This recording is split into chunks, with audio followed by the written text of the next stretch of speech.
오늘 은혜 받으신 하나님의 말씀은 빌립보서 4장 9절 말씀입니다. 빌립보서 4장 9절 말씀을 다 같이 봉독하시겠습니다. 너희는 내게 배우고 받고 듣고 본 바를 행하라. 그리하면 평강의 하나님이 너희와 함께 계시리라. 아멘. 말씀의 제목을 다 함께 따라해 주시길 바랍니다. 너희는 배우고 행하라. 너희는 배우고 행하라. 가끔 성도님들 중에 저에게 목사님은 주중에 뭐 하세요? 라고 묻는 분이 계십니다. 그러면 저는 대부분 설교 준비하고요, 요청이 있으면 신방합니다, 이렇게 대답합니다. 요즘은 너무 일정이 많아서 저희 바쁜 일정을 걱정하는 마음으로 성도님들이 목사님 너무 바쁘게 그렇게 하지 마세요라는 의미를 담아서 목사님 주중에 뭐 하세요라고 묻는 것이겠지만, 제가 이민 목회할 때 이렇게 묻는 사람들은 대부분 목사가 부러워서 그렇게 물었던 것입니다. 목회자만큼 시간을 자유롭게 쓰는 사람이 별로 없기 때문에 그래요. 일주일에 주일 한 편 설교 준비하고, 책 읽고 싶을 때 교회가 아니더라도 카페에 가서 책을 읽어도 되고, 사람 만나고 싶을 때 신방이라는 이름으로 사람들 자유롭게 만나는 그 목사가 삶이 너무 편하게 보이기 때문에 주중에 뭐 하세요? 이렇게 물었던 것 같습니다. 사실 저는 이민 목회할 때에도 한 주에 설교를 10편 이상 준비했어요. 설교를 준비하다 보면 술술술술 설교가 잘 풀릴 때도 있지만, 어느 부분에 딱 막혀가지고 단어가 생각이 안 나고 다음 문장을 어떻게 이끌어갈지 너무너무 생각이 안 나서 1시간, 2시간 멍하니 먼 산만 쳐다보고 생각할 때도 있습니다. 이런 스트레스를 성도님들이 알아줄 리 없을 것 같아요. 그런데 어떤 사람이 자신의 담임 목사에 대해서 이런 이야기를 하는 걸 들은 적이 있어요. 그 성도가 저희 교회 성도가 아니라 다른 교회 성도인데 자기 담임 목사님한테 이런 이야기를 했습니다. 우리 목사님은 주일에 교회에 나와서 무슨 말인지 모를 말을 하고는 일주일 동안 어디론가 사라져서 뭘 하는지 모르고 살고 있다가 일주일 만에 다시 나타나 무슨 말인지 모른 말을 하고 또 떠난다. 성도님들 입장에서는 이렇게 말씀하는 것에 대해서 어느 정도 이해는 갈 것 같습니다. 그래서 목사님 주중에 뭐 하세요? 라고 묻는 물음에 설교 준비하고 요청이 있으면 신방합니다 라고 대답한 제가, 혹시 일과 시간에 카페에서 성도를 만난다거나 마트에서 마주치게 된다면 굉장히 겸연쩍게 인사할 것 같습니다. 사실 일과 시간 이후에도 설교 준비한 적이 많기 때문에 시간을 쪼개서 사람을 카페에서 만날 수도 있고 마트에 가서 필요한 것을 살 수도 있음에도 성도님들에게 괜히 거짓말한 목사처럼 비춰질 수 있기 때문에 그렇습니다.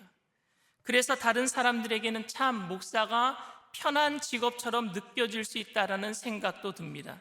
저는 이런 오해를 받으면 안 좋겠다라는 생각으로 이민 목회하는 동안에도 일주일에 설교를 10번 이상 했고, 없던 성경 공부도 만들었고, 예배를 또 더 만들어서 교회에서 아주 살다시피 했습니다. 그리고 지금도 제 방에 들어가면은요, 2달치 일정이 거의 빼곡히 적혀 있는 화이트보드판이 제 책상 앞에 걸려 있습니다.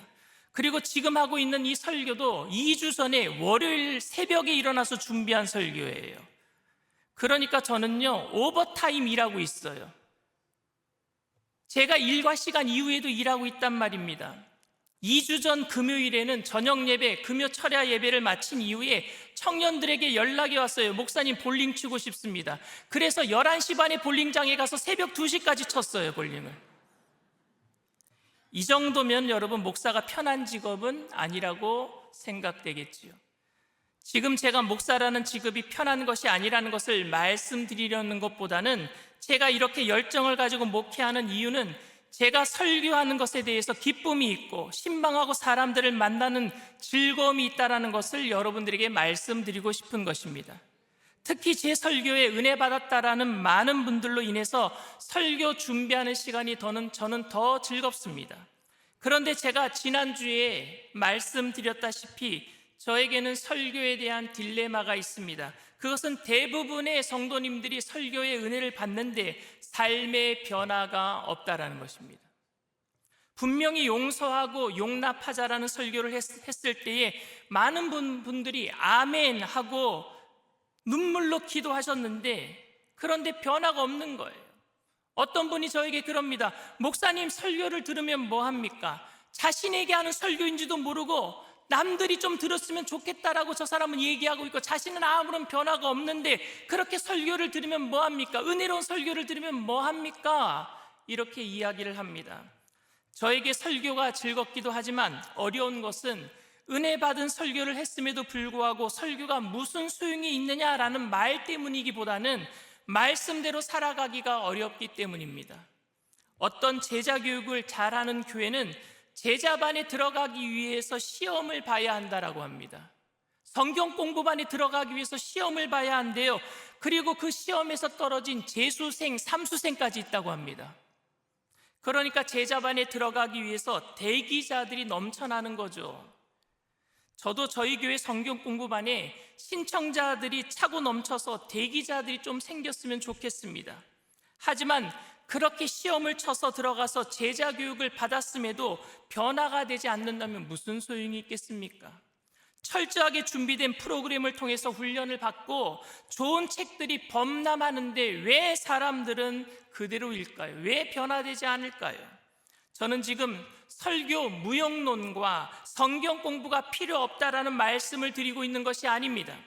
저는 설교와 성경 공부가 얼마나 중요한지, 왜 필요한지를 알고 있고, 성도님들이 성경 공부와 설교를 통해서 쉽게 변화되지 않기 때문에 끊임없이 지속돼야 되는 그런 성화의 과정이 있어야 되는 것도 알고, 그 성화의 과정을 거치는 동안에도 사람들은 쉽게 변화되지 않기 때문에 낙심할 수밖에 없는 그런 상황과 환경이 있다는 것도 저는 잘 알고 있습니다. 그런데 교회가 혹시 설교와 이 배움의 결과와 목적에 대해서 너무 무관심하거나 너무 무기력한 것은 아닐까 하는 생각을 가지게 됩니다. 그래서 오늘 이것에 대해서 여러분들과 함께 좀 깊이 생각해 보았으면 좋겠습니다. 변화에는 반드시 배움이 있어야 하고, 믿음의 성장과 성숙을 위해서는 지식이 요구되는 것이니까, 변화는요, 배움이 없이는 변함이 있을 수가 없어요. 분명히 변화는 배움이 있어야 되는 겁니다. 하지만 배움이 실천을 대신하거나 공부가 변하지 않는 자신을 합리화시키는 업적이나 공로가 되어서는 안 된다는 말씀을 드리고 싶은 거예요. 제자 훈련을 했기 때문에 섬기는 것이 더 자연스러워져야 하는데, 제자 훈련을 했으니까 섬기는 일을 하지 않아도 된다라고 얘기하면 되겠습니까, 여러분? 제자 훈련을 통해서 제자들이 많이 배출되었는데 삶 속에서는 제자들이 보이지 않는다면, 교회 속에서는 이론과 삶의 이완화된 모습밖에 우리가 기대할 것이 무엇이 있겠습니까? 그렇게 해서 교인들이 교회에 더 열심을 내도록 하는 것이 과연 배움의 목적이겠습니까? 빌립보 교회는 바울에게 있어서 아주 특별한 교회였었습니다. 오늘 빌립보서를 읽었어요. 단지 마게도냐 환상을 보고 아시아로 가려고 했다가 유럽으로 건너간 유럽의 첫 지경인 빌립보에 세운 교회이기 때문에 특별한 것이 아니라, 빌립보 교회는요, 말씀을 삶으로 실천하려고 노력했던 교회이기 때문에 특별했단 말입니다. 말씀을 삶으로 실천하려고 했던 교회. 바울이 감옥에 갇혀 있을 때에 빌립보 성도들이 찾아와 주었어요. 위문해 주었어요. 그리고 없는 중에도 헌금을 걷어서, 그래서 감옥에다가 바울을 쓰도록 넣어줬어요. 이 사실 때문에 바울은요, 감격했습니다. 그래서 빌립보 교회를 칭찬했어요. 빌립보 교회를 칭찬한 것이 성경에 많이 나타나 있습니다. 특별히 바울을 너무너무 사랑한 그들의 애정에 대해서 감격했습니다. 근데 그들은 너무너무 부자였기 때문에, 그래서 있는 것 중에서 나눠서 바울을 준 것이 아니라 없는 중에도 기근과 환난과 그런 어려움 중에도 믿음의 삶을 실천하는 그들의 모습 때문에 감격했단 말입니다. 너무너무 가난한 성도였었어요. 너무너무 힘든 성도였었어요. 그런데 말씀을 실천하는 교회였었어요. 그런데 그렇게 믿음으로 살려고 하는 빌립보 교회에도 문제가 있었나 봅니다. 그 문제는 특별히 분쟁이었어요. 성도들 간의 갈등과 싸움이었단 말입니다. 오늘 본문 말씀 직전에 빌립보서 4장을 시작하면서 그 분쟁에 언급된 사람들의 이름들이 기록되고 있습니다. 그 사람들을 향한 권면과 함께 온 교인들이 용납하고 화목하는 것을 당부하고 있습니다. 빌립보서 4장 1절에서 5절까지 말씀입니다. 그러므로 나의 사랑하는 사모하는 형제들, 나의 기쁨이요 면류관인 사랑하는 자들아, 이와 같이 주 안에 서라. 내가 유오디아를 권하고 순두개를 권하노니 주 안에서 같은 마음을 품으라. 또 참으로 나와 멍에를 같이 한 내게 구하노니 복음에 나와 함께 힘쓰던 저 여인들을 돕고 또한 글레멘드와 그 외에 나의 동역자들을 도우라. 그 이름들이 생명책에 있느니라. 주 안에서 항상 기뻐하라. 내가 다시 말하노니 기뻐하라. 너희 관용을 모든 사람에게 알게 하라. 주께서 가까우시느니라. 아멘. 유집사랑 순집사랑 싸운 것 같아요. 유오디아랑 순두개랑 싸운 거예요. 이 두 여인이 갈등을 일으켰어요. 저는 사람들이 하나님의 말씀을 실천하기 가장 힘든 때가 바로 이런 분쟁의 때라고 생각합니다. 이때 자기의 권리를 포기하고 마땅치 못한 사람들을 용납하는 일은 자기 중심적이고 자기 입장만 생각하고 자기 말만 옳다라고 하는 인간의 본성상 너무 힘든 일이란 말입니다. 아주 신사적이고 온화하던 사람도 분쟁이 휘말리면요 과격해지고 독선적인 말을 하게 되고, 아주 헌신적인 사람도 분쟁이 휘말리게 되면요 비상식적인 일을 하게 됩니다. 저도 여러분 거룩하게 보이죠? 말을 굉장히 온화하게 잘하는 것 같죠? 분쟁이 휘말리면요 저도 입에서 이상한 소리 나갈 수도 있단 말입니다.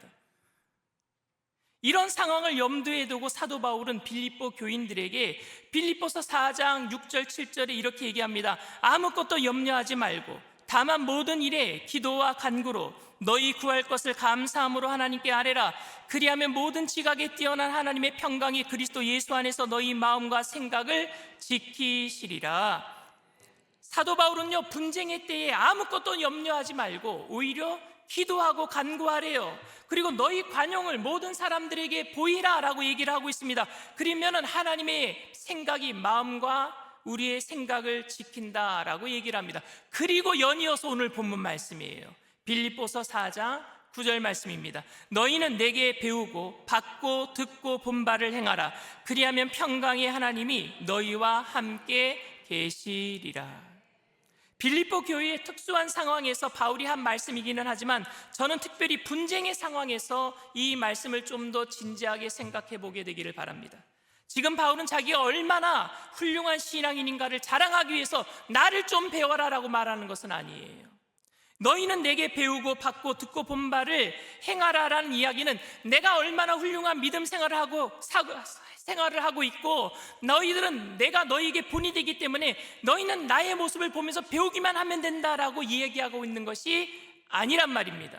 바울이 완전한 사람이 아니기 때문에 그의 모습에서 배워야 한다라는 의미가 아니라 바울이 훌륭한 사람이기 때문에 바울만 따라하면 된다는 말이 아닙니다.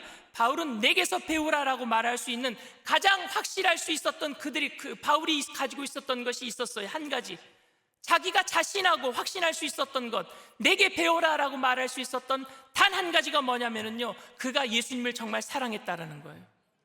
복음을 너무너무 사랑했다라는 거예요. 복음의 열정이 있었어요. 이번에 성도님들과 100분의 성도님들과 트르키의 땅을 성지순례하면서 바울이 간 길을 걸었어요. 저희가 바울이 넘은 산을 우리가 넘었어요. 그 산맥이 여러분 타우루스 산맥이라는 곳인데 해발 3,000m 고지예요. 근데 거기를 바울이 몇 번을 넘었어요. 왜냐? 복음 때문에 넘어간 거예요. 복음의 열정 때문에. 그 산은요 늘 눈이 내린 산이에요. 추워요. 여름에도 추워요. 강도가 있어요. 로마의 장군들이 그 산맥이 있는 도적대를 소탕하려고 해도 소탕하지 못한 곳이었어요. 그 정도로 험산 줄령입니다. 그런데 거기를 사도 바울이 넘어간 거예요. 왜? 무엇 때문에? 복음 때문에요. 예수님 사랑 때문에. 너희는 내게서 배우라는 말의 의미는 내가 모든 것을 잘하고 있으니까 내가 하는 대로만 하면 된다라는 이야기를 하고 있는 것이 아니라 너희도 나처럼 복음의 목숨을 걸라라는 말입니다. 복음의 목숨을 걸어라. 그리고 그 복음의 은혜를 한번 생각해 보라는 말이에요. 주님이 우리를 얼마나 사랑하셨는지 그 복음의 은혜를 생각해 봐라. 바울은 복음을 전하기만 한 사람이 아니라 정말 복음대로 살려고 노력했던 그 간절한 마음이 있었던 사람이고 그 열정 때문에 행동했던 사람입니다. 죽을 수밖에 없던 죄인을 무조건 사랑하셔서 당신의 사랑하는 아들을 우리에게 보내주셔서 구원하신 그 사랑 앞에서 예수 그리스도의 은혜로 살아간다라고 고백하는 사람들이 바로 우리 크리스찬인 줄 믿습니다. 그런데 우리는 모일 때마다 그 사랑을 말하고 그 은혜를 감사하고 모일 때마다 예수 그리스도의 이름을 찬양하는 그 사람들이 다른 사람들을 용납하고 사랑하지 못한단 말입니다. 그 사랑을 받았으면서 그 사랑을 말하면서 그 사랑을 행하지 못한단 말입니다. 어떤 사람들을 향해서 그 사람은 받을 사랑, 그 사람은 사랑받을 자격이 없는 사람이다 라고 말하기도 합니다. 저 사람은 절대 나와 함께 예배 드릴 수 없는 사람입니다. 저 사람이 교회 나오면 나는 교회 안 나오겠습니다. 용서하는 것이 너무 억울해서 밤새도록 잠을 설치고 얼굴을 볼 때마다 하나님 저 사람을 용서할 수 있게 해주세요 라고 간절하게 처절하게 기도하는 모습은 충분히 이해할 수 있는데 사랑받을 만한 가치 없는 인간이라고 평생 상종하지 못할 것처럼 마음 문을 닫아버렸다면 이건 모순 아닙니까 여러분?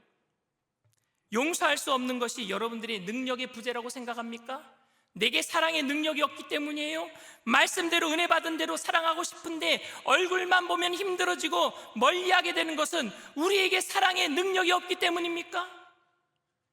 영원한 하나님의 나라를 소망하면서 천국에 속한 사람들이라고 하면서 여전히 탐욕스럽고 여전히 향락적인 우리의 모습이 그렇게 살고 싶지 않지만 허물과 죄로 자꾸 넘어지는 것은 여러분 능력의 부재라고 생각하십니까? 능력의 부재라면 우리는 더욱더 주님의 은혜를 찾아야 하고 더욱더 예배를 드려야 하고 더욱더 성령의 능력으로 일어서야 할 것입니다. 그런데 만일 능력의 부재가 아니라 내 의지의 부재라면 어떻습니까? 그럴 마음이 없는 내 의지의 부재라면 그리스도의 한량없는 은혜를 받았지만 은혜대로 살고 싶지 않은 그런 마음입니다. 설교를 통해서 많이 배웠고 성경 공부를 통해서 지식적으로 많이 알고 있지만 실천하는 것이 부담스러워서 그냥 배움과 들음으로 대신하려고 하는 마음 말입니다. 나는 들었으니까, 나는 배웠으니까, 나는 예배 드렸으니까 실천하지 않아도 돼. 그럴 마음이 없는 거예요. 많이 들은 것 때문에. 배울 마음, 들을 마음은 있는데 실천한 마음은 없어요. 예수 그리스도의 무조건적인 사랑을 받고 그런 사랑을 말하면서도 너무 쉽게 당을 짓고 원수가 되어서 분쟁하는 현대 교회의 문제는 능력의 문제가 아니라 의지의 문제일지도 모른다는 생각 때문에 저는 답답합니다. 배운 것을 실천하며 살 의지도 없는데도 많이 배운다면은 많이 배우고 많이 들어서 많이 아는 것 그 자체로 다른 사람들과 오히려 차별할 수 있는 특권으로 생각하거나 아니면은 지식을 신분 상승의 수단으로 생각하는 것인지 모른다는 생각이 들어서 답답하단 말입니다. 만약에 그렇다면 여러분 이 지식은 무지한 것보다 더 해로운 것이 되고 맙니다. 많이 들었기 때문에 지식이 해로운 것이 될 수 있어요. 저희 교회의 모든 예배와 성경 공부 프로그램에 참여한다고 하더라도 결국 모든 예배와 모임과 성경 공부에 참여하는 사람과 참여하지 못하는 사람을 구분짓기만 한다면 우리는 궁극적인 목적을 잃어버린 것입니다. 궁극적인 목적은 내가 얼마나 많은 모임과 많은 예배에 참여했는가가 아니라 배운 대로 사는가입니다. 배운 대로 내가 지금 살고 있는가? 부끄러운 고백이지만 제 자신조차도 설교를 성도의 실천의 목적을 두지 않고 배움과 아는 것의 목적을 두어서 의지의 부재를 합리화시키는 데 일조했는지 모른다는 생각이 들어서 죄송해요. 내가 많이 배우겠구나, 많이 알겠구나, 많이 가르쳤구나. 그런데 아는 것으로 실천하지 못하게 만드는 삶을 합리화시키는 것에 일조한 목사가 된 것 같단 말입니다. 저는 예배 때마다 오늘 설교가 참 좋았다라는 말씀을 듣고 싶어 해요. 그것이 설교자로서 가장 큰 보람이 있다라고 생각했습니다. 지금도 제 설교를 듣고 은혜를 받았다라고 말하고 아주 좋은 설교였다라고 말한다면 저는 기쁩니다. 큰 힘이 됩니다. 하지만 그러니까 사람들이 제 설교를 좋아하고 제 설교 때문에 교회에 나온다라고 말하지만 그 말씀을 실천하지 않아도 크게 개의치 않았고, 교인들의 삶에 복음의 은혜가 드러나지 않아도 저는 크게 답답해하거나 힘들어하지 않았습니다. 교인들이 제 설교를 좋아하는 상황에서 제가 가질 수 있는 최상의 합리화는요, 언젠가는 변화되겠지라는 말이었어요. 언젠가는 변화되겠지. 그러니까 목사님의 설교를 듣고 변화되었습니다라는 말보다 오히려 목사님 설교 오늘 참 좋았습니다라는 말을 더 듣기를 원했던 것 같아요. 언젠가는 변화되겠지는 저의 합리화예요. 저에게 주어진 책임이 가르침에 있는 것은 틀림이 없습니다. 그런데 이 가르침과 설교의 목적이 무엇인가 하는 것이 더 큰 문제 아닙니까? 정말 교인들의 삶이 변화되어서 하나님 앞에서 복음으로 살아내게 하는 것이 제 궁극적인 그런 사역의 목적이었다면 저는 지금 제 설교를 좋아한다라는 말에 안주하기보다는 더 울어야 될 것 같아요. 변화되지 않은 삶을 보면서 울어야 될 것 같아요. 저와 여러분이 성경을 통해서 듣고 배우고 보는 바가 우리 주 예수 그리스도의 은혜인데, 그래서 어떤 환난 중에도 하나님의 평강이 함께하는 것을 경험하게 되고 어떤 유혹과 어떤 제약에서도 그리스도를 붙들어서 하나님의 평강이 함께함을 누리며 살아가야 하는 것인데, 벌레만도 못한 죽을 수밖에 없는 죄인을 구원하신 그 은혜를 말하고 아멘으로 화답했는데 작은 것도 희생할 수 없고 절대로 용서할 수 없고 섬길 수 없고 오히려 섬김을 받지 못함으로 인해서 다툼과 원망으로 일관된다면 어찌 그것을 우리가 건강한 교회라고 말할 수 있겠습니까? 교인이 늘어나고 재정만 늘어난다라고 성공한 목회라고 말할 수 있겠습니까? 저는 설교가 좋았다라는 말보다 설교를 들으면서 변했다라는 말을 듣기를 원합니다. 변하지 않은 분들이 설교가 좋았다라고 말씀하시는 것이 저에게는 가장 큰 올무가 될 수 있다는 것을 이 목사는 인정해야 돼요. 설교만 좋았습니다라는 말만, 변화되지 않은 성도님들이 오늘 너무너무 좋았습니다라는 말만 듣는 것이 저에게 올무가 됩니다. 오해하지 마세요. 저는 제 설교를 통해서 제가 사람을 바꿀 수 있다고 생각하지는 않습니다. 사람을 바꾸시는 분은 우리 하나님이신 줄 믿습니다. 하나님만이 바꾸실 수 있어요. 하지만 제가 바꿀 수는 없지만 제가 사역하고 있는 저의 사역의 궁극적인 목적이 무엇이냐 말하면 제 마음속에서는 성도님들이 제 설교를 좋아하도록 위해서가 아니라 우리 교인들이 설교를 듣고 말씀 안에서 진리 안에서 참 자유를 누리고 실천하는 것이란 말입니다. 제가 그 고백을 붙들고 사역을 했다면은 이 사역의 현장에서 제가 기뻐하는 순간보다는 울어야 할 순간들이 더 많아야 할 것입니다.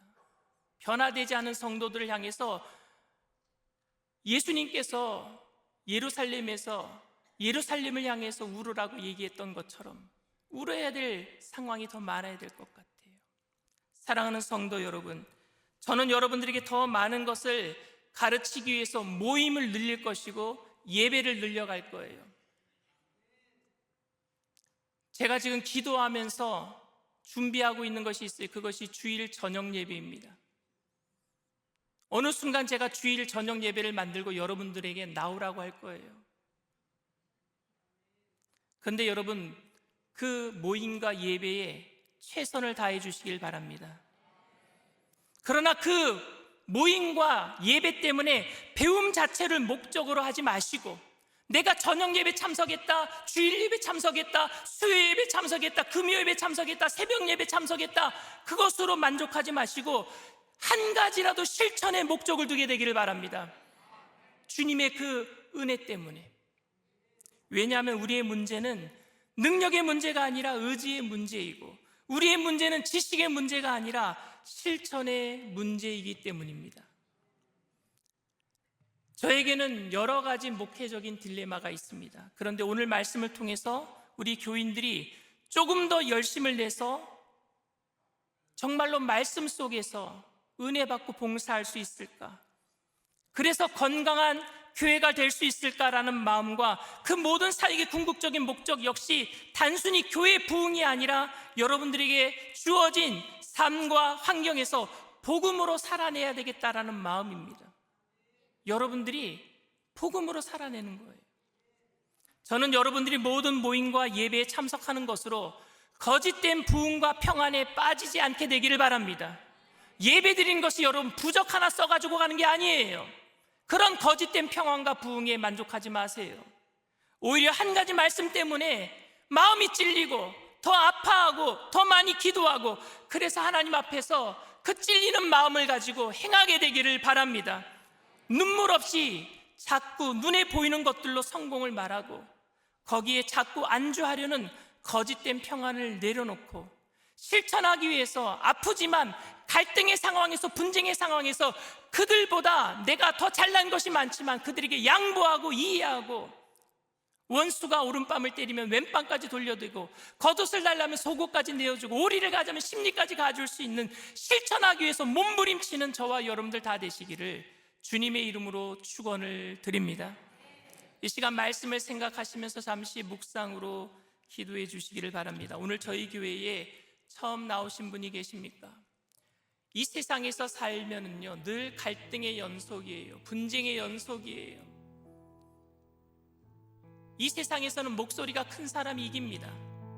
그래서 나도 적자 생존의 그 법칙에 따라서 사나운 맹수가 되지 않으면은 이 세상에서 살아남을 수가 없어요. 그러다 보니까 어느 순간 사랑이 메말라요. 섬김이 메말라요.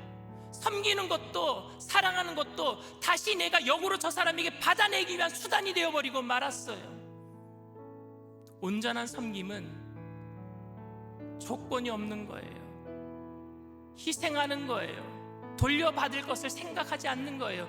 그 사랑은 오직 예수님의 십자가의 사랑밖에 없는 줄 믿습니다.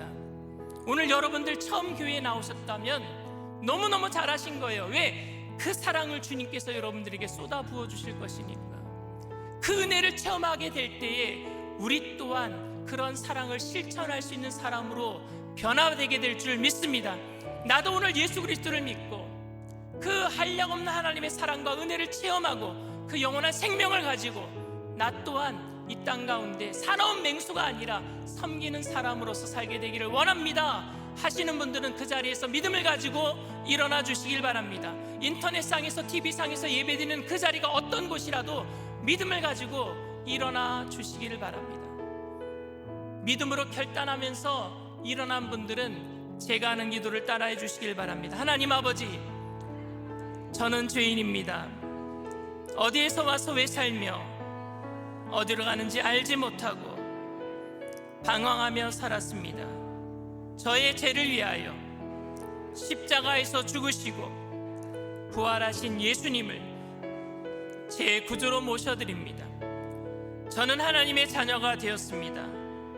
지금부터 영원토록 주님과 함께 살겠습니다. 예수님의 이름으로 기도드립니다. 아멘. 할렐루야. 여러분들을 진심으로 축복하고 환영합니다. 새로 오신 분들은 예배가 마친 이후에 새가족실에서 새가족 환영회를 하오니 꼭 참석해서 함께 은혜를 나눠주시기를 부탁을 드립니다. 우리 은혜로다 찬양하겠습니다.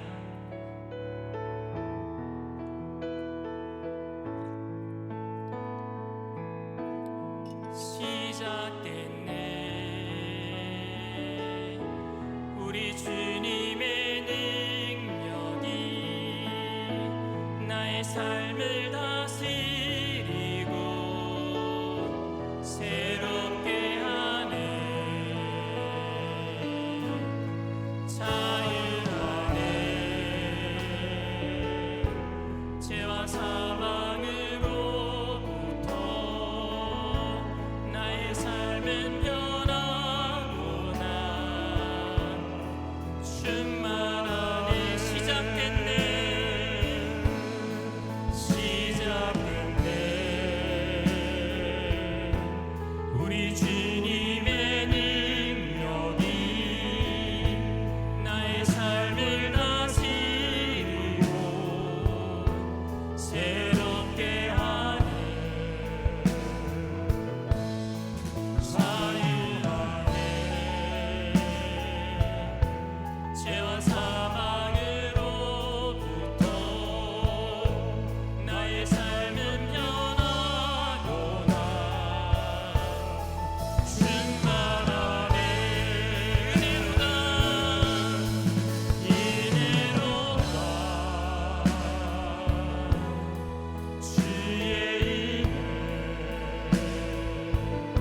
죄와 사망으로부터 나의 삶은 변하도다. 충만하네 충만하네 은혜로다 은혜로다 주의 이름 한량없이 주의 은혜 은혜로다 주의 은혜 변함없는 신실하신 주의 은혜 은혜로다 은혜로다 주의 은혜 한량없는 주의 은혜 은혜로다 주의 은혜 변함없는 신실하신 주의 은혜. 이번에 성도님들과 투르키의 성지 순례라면서 갑바도기아라는 곳에 갔어요. 갑바도기아는 초대교회 교인들이 로마가 기독교를 박해할 때에 굴을 파고 숨어들었던 곳이 갑바도기아입니다. 거기에 수천 개의 굴이 있어요. 사람들이 토굴에 유기했다는 것은 뭐냐? 거기에 숨어서 지낸 거예요. 히브리서 11장에 보면은 이런 사람들은 세상이 감당하지 못하느니라. 그 사람들이 누구냐? 토굴에 유리하고 동굴에 유리하고 광야에 유리했던 사람들이 그 토굴을 파고 수천 개 토굴 속에서 사람들이 살았어요. 그런데 거기에 특별한 토굴이 있습니다. 그게 365개가 발견됐는데 그 토굴이 뭐냐? 교회로 지어진 토굴이에요. 그 토굴 중에 365개가 교회예요. 왜? 365일 동안 말씀을 의지하겠다는 거예요. 잊어버리지 않겠다는 거예요. 1년 365일 동안 그 은혜를 잊어버리지 않겠다라고 교회를 365개를 만들었어요. 토굴을 지었는데 그 안에 천정의 벽화가 있습니다. 그 사람들은 문맹이에요. 글을 몰라요. 그래서 후대에게 말씀을 전하기 위해서 어떻게 전했느냐? 그림을 그렸어요. 예수님의 탄생의 그림을 그리고 예수님의 십자가의 죽으심의 그림을 그리고 예수님의 부활의 그림을 그려놨단 말입니다. 왜? 은혜를 잊어버리지 말자고. 은혜 잊어버리지 말자고. 그리고 그 은혜가 그들을 행동하게 했어요. 죽음을 불사하게 했어요. 절대 죽음이 두려워하지 않았어요. 그래서 결국에 로마가 변화되게 된 줄 믿습니다.